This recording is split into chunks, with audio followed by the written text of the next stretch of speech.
Seja muito bem-vindo ao canal Leitura Diária da Escola Bíblica Dominical. Olá, meus amados irmãos, eu vos cumprimento com a santa e gloriosa paz do nosso amado Salvador Jesus Cristo. Aqui é o vosso amigo, pastor Daniel Rosa Dutra. No próximo domingo, estaremos estudando a lição de número 6, que tem como título O Avivamento no Ministério de Pedro. A leitura diária deste sábado, dia 4 de fevereiro de 2023, foi intitulada como Não deve haver proibição para o falar em línguas. E o texto sagrado se encontra na primeira carta escrita pelo apóstolo Paulo aos Coríntios, no capítulo 14, versículo 39, e nós queremos ler também o versículo seguinte, o versículo 40.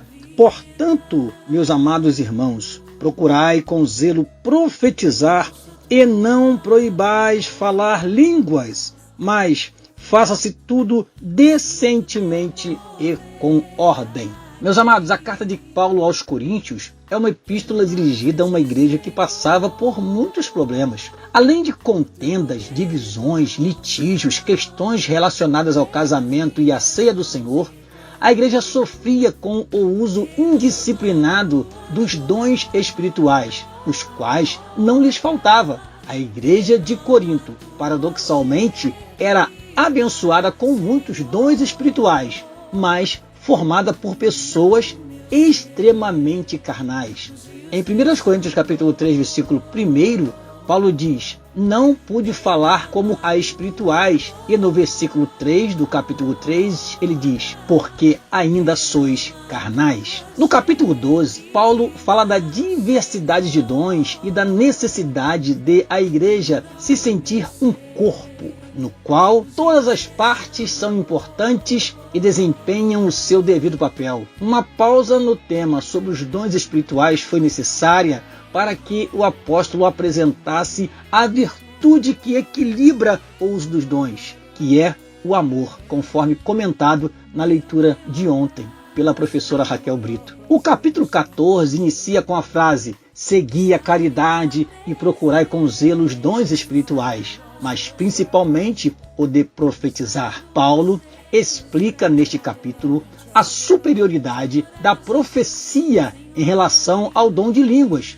Porém, uma leitura cuidadosa nos mostra que Paulo não menospreza as línguas estranhas e nem proíbe o falar em línguas. Cabe lembrar que a profecia é tão importante na igreja que ela está presente nas 3 listas de dons concedidos à igreja, em 1 Coríntios capítulo 12, versículo 12, Romanos capítulo 12, versículo 6, e Efésios capítulo 4, versículo 11. Por que o apóstolo Paulo recomenda que não seja proibido falar em línguas? Primeiro, porque falar em línguas estranhas é um sinal do recebimento do batismo no Espírito Santo. Foi o que aconteceu em Atos capítulo 2, versículo 4 e Atos 10, 46. Segundo, porque o que fala em línguas edifica-se a si mesmo. 1 Coríntios capítulo 14, versículo 4. Terceiro, porque o que fala em línguas ora bem. 1 Coríntios capítulo 14, versículo 14. Quarto, porque através das línguas pode vir uma mensagem divina. Por isso, quem fala em línguas deve orar para que possa interpretar.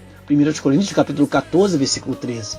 Quinto, porque as línguas são um sinal para os infiéis, enquanto a profecia é um sinal para os fiéis.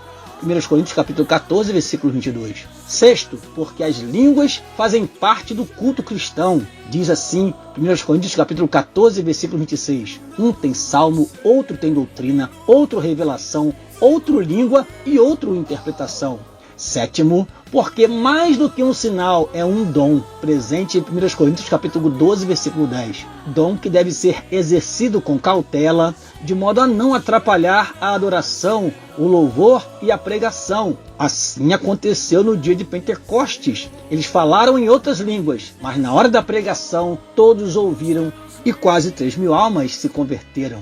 Portanto, ainda que os cessacionistas venham com suas ideias desmotivar os crentes pentecostais, afirmando, por exemplo, que as línguas cessaram, nós reafirmamos a recomendação de Paulo: não proibais falar línguas, mas faça-se tudo decentemente e com ordem. Amém?